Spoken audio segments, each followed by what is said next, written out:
Hi, my name is Eric Follick. I'm a Platonist contemplative ascetic, and I'd like to read to you a short essay that I wrote a little while back on, it's called Some Thoughts on the Great Problems of Manyness and Evil. You can see a print version of this at www.aumayosllc.com. That's EUM as in Mary, AIOSLLC.com, aumayosllc.com. And this is a problem that's the problem of why there is many and why there is evil in the world are great problems that have been dealt with in very many systems over the years and over the existence of mankind. And here's my trying to make a little tiny contribution to that, to the understanding of this problem. So here we go. Some Thoughts on the Great Problems of Manyness and Evil by Eric S. Follick. The one, the good, the absolute, is completely perfect, changeless, whole, and one. Hyper good, hyper beautiful, hyper existent, hyper conscious. Ultimately, the only thing that really is. It is the source, with a capital S, of everything, by the support of which everything that has any kind of existence at all remains in whatever kind of existence it has. It is that to which everything looks, and to which everything looks to return, whether aware of it or not. It is our source too.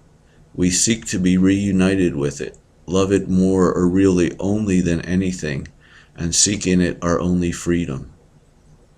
Yet we find ourselves in a world of apparently many individuated, separate objects in space-time with much horror and suffering. Boy, that's for sure. We find ourselves as separate individual souls in space-time, undergoing repeated cycles of birth and death as humans and non-humans, transmigrating and reincarnating since beginningless time, suffering endless misery and pain, seeing and experiencing all manner of evil, unless or until with tremendous effort over a very long time we free ourselves to re-become the changeless one.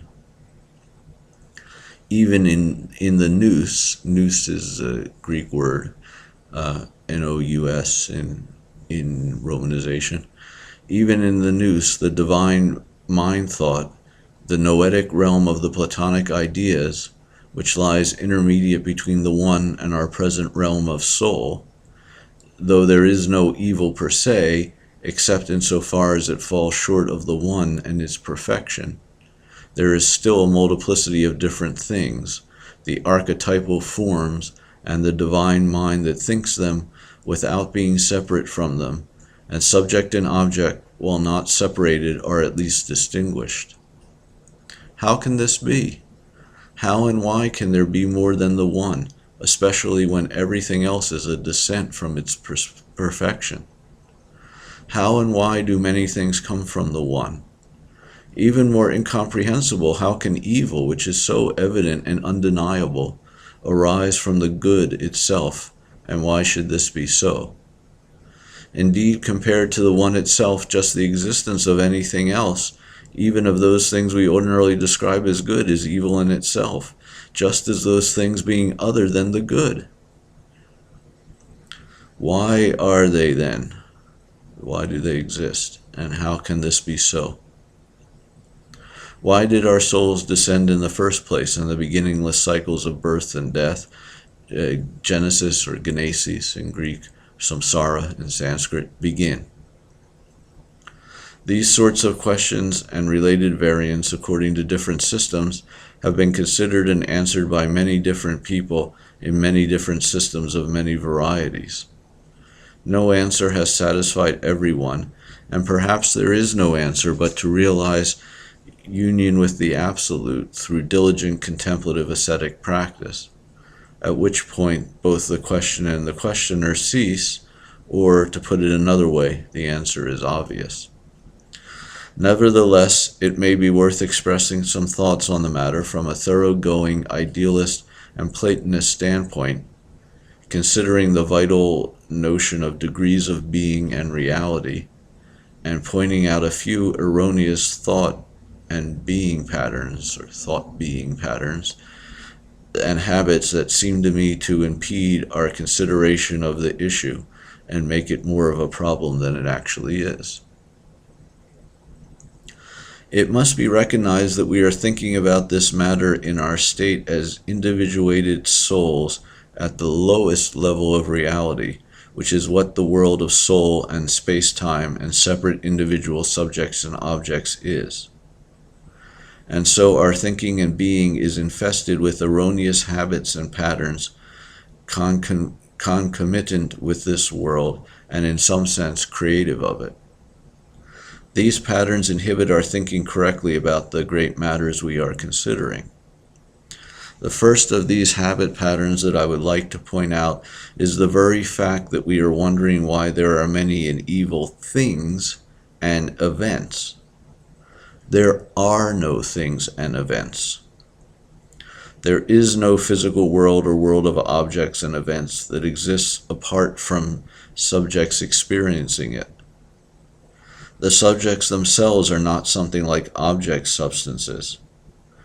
There is only experience without referent, only spirit, only contemplation, only thought or knowing or knowledge or mind in the broadest and deepest senses of these words.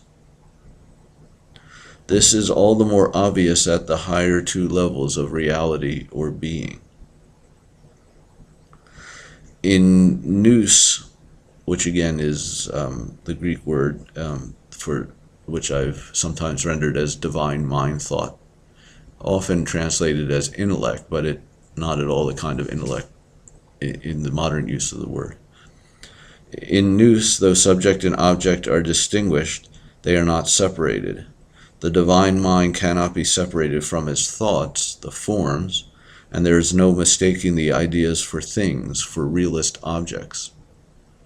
In the one, though ineffable, we may consider that subject and object are not distinguished at all, and that there is only pure knowing or knowledge or thought and nothing else.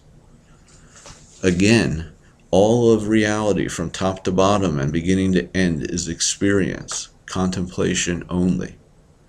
There is no realist's world or reality of things, physicality, objects, events, etc. Thus, the question we have been pondering has been incorrectly formulated from the beginning. It is unmeaning to ask why there are many things and souls and events, and why is there evil. The question must be asked as why is there experience or contemplation or thought of multiplicity, of more or other than the one, and why is there experience or contemplation or thought of evil, of pain? The second erroneous upside-down habit pattern that impedes our answering our question is thinking that the existence, which we now know means experience, of more than or other than the one, and of evil is in addition to the one. That when there are many besides the one, and evil besides the good, we now have a sum, have more than when there is just the one or the good alone. Quite the contrary, it is a subtraction. Many and the one are less than the one alone. Evil and the good are less than the good alone. As we descend the scale from the one to the many, from good to evil, we descend from most real to least real. The experience of many and evil is a matter of not knowing, of knowing less, of increased nescience, of less clear thought, of a lack of knowledge, of clouded, dim, dreamy, or nightmarish, actually, contemplation.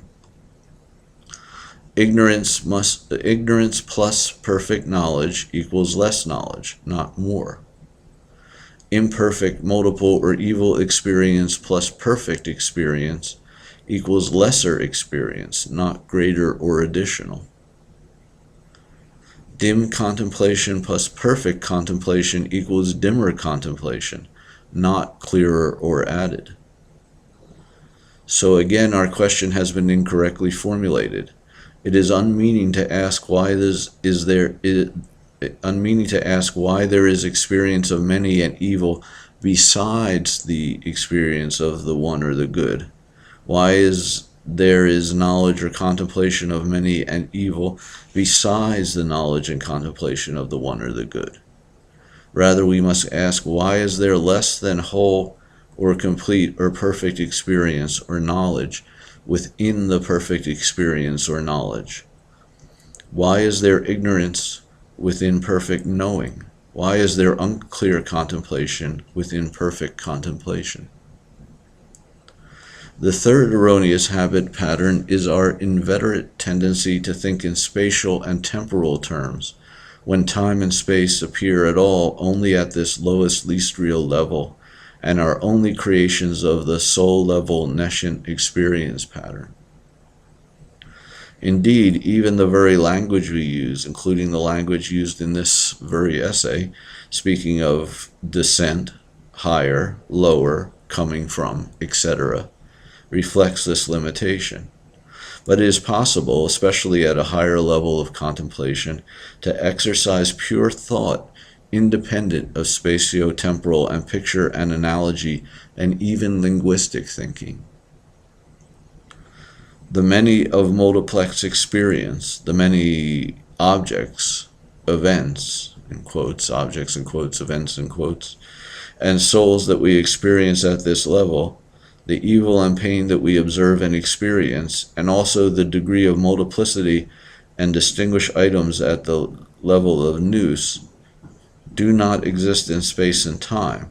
They are not separated in space and time, but are only separated or distinguished by difference, or more accurately by awareness of difference. The different levels of reality that we have noted are not in any way spatially or temporally separated, but again, we are only distinguished by the difference or awareness of difference, and are only distinguished by difference or awareness of difference, and by being more or less real. The difference between levels, which is only experience of levels, is only that of difference of degree or clarity or dimness of awareness, knowing, thought, or contemplation. The lower levels are less real because contemplation of or thought of them is dimmer and weaker. They are weaker and foggier experience. Thus, when we think of the realities of the one, nous, and soul, and manyness and evil, we should not imagine that these exist in some sort of spatial relation with the one here, nous there, and soul over there, or nous and soul spreading out in space from the one, or proceeding in time with the one being there first, and then nous coming from it, and soul coming from that, or the subtractions that make nous and soul occurring in temporal and spatial sequence one after another. They are all actually simultaneously, here I'm unable to avoid using a temporal word, present at the same point, unable to avoid using a spatial word, as it were. Although we are unable to avoid speaking of our own spiritual and contemplative practice and either bondage or liberation in terms of movement and transition from one state to another, it is really a transition, again unable to avoid using a spatial temporal word, from one state of knowing or contemplation or experience to another, not from one, quote, place to another, and does not actually occur in time as much as it seems to us. Now that we've been through those considerations, we can formulate our question more correctly and attempt an answer. Why is there experience or contemplation or awareness or knowledge of many besides or actually less than the one, and worse or evil rather than just the good? Because complete and perfect thought contains the thought within the laws of thought that is less and worse than it. Let me read that sentence again. Because complete and perfect thought, with a capital T, contains the thought within the laws of thought that is less and worse than it. Complete and perfect contemplation covers the contemplation within the possible realities of contemplation, of lesser and worse and bad contemplation. Complete and perfect experience comprehends that incomplete and unpleasant experience that is possible. Complete and perfect knowledge knows also that knowledge that is lesser and worse and painful that is possible within the structural limits of knowledge.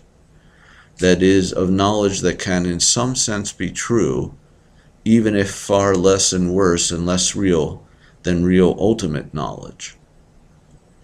This is so even though all this lesser and worse thought, contemplation, experience, and knowledge doesn't appear as such in the absolute thought, contemplation, experience, and knowledge as such. The thought of calculus includes the thought of analytic geometry, trigonometry, arithmetic, and all lesser mathematics, even though they don't appear in the thought of calculus as such. But it does not include the thought of invalid mathematics. The thought of a solid sphere necessarily includes the thought of two-dimensional circles, one-dimensional radii, and zero-dimensional points, without the sphere itself being anything other than just a sphere. But it does not include the thought of such figures as could not properly fit within a sphere. Thus, since the lesser levels of reality, including manyness and evil, are just subtractions from, limitations of, dimmings and incompletions of the absolute, they necessarily are to a certain degree, since the more comprehends the less, but they are limited by the overall structure, so to speak, or nature, so to speak, of the one or the good, and fit, in a sense, non-spatially, within it, and are determined by it. So, for example, this lowest realm of the many is still in a more limited way one, since it comes from and is within the one, and the alleged realm of truly, really, absolutely separate objects, persons, and events of the pluralist, realist, or materialist is impossible. For example, evil in this lowest realm is still governed by the law of dike, that's the Greek word dike, or karma. Dike means justice. Well, that's and several other meanings, but in this context, it's the Greek equivalent of the Sanskrit word karma. Since it is a subtraction from and within the good, and the ungoverned evil of, for example, the eternal damnation of the Christians and others is not possible. Will this simple solution to the great insoluble problem satisfy everyone or anyone? Probably not, but attempting to understand even conceptually is part of our path of spiritual and ascetic contemplation. The ascent includes intellect even in the lowest sense, though ultimately transcending it. It will all be clearer if we keep in mind that this realm of manyness and evil is actually only the least, smallest, and least real level of reality. The one and next nous are really much more real and constitute most of what is and always have and will. Pardon again these spatial and temporal words. It is only because we are presently stuck here at the level of individual souls and alleged objects and of evil and pain in space-time, and have to exert such tremendous efforts to transcend it and return, and have to deal with it all the time until we do get free, that it looms of such importance and significance and difficulty and suffering to us. The main point is that this may help us and spur us on in our work towards freedom and reunion with the One or the Good, which is ever drawing our souls back if we will only renounce this world in all its breadth and depth and devote ourselves as best as possible to contemplation and otherworldliness. The higher realities beckon. Hasten onward. Thank you.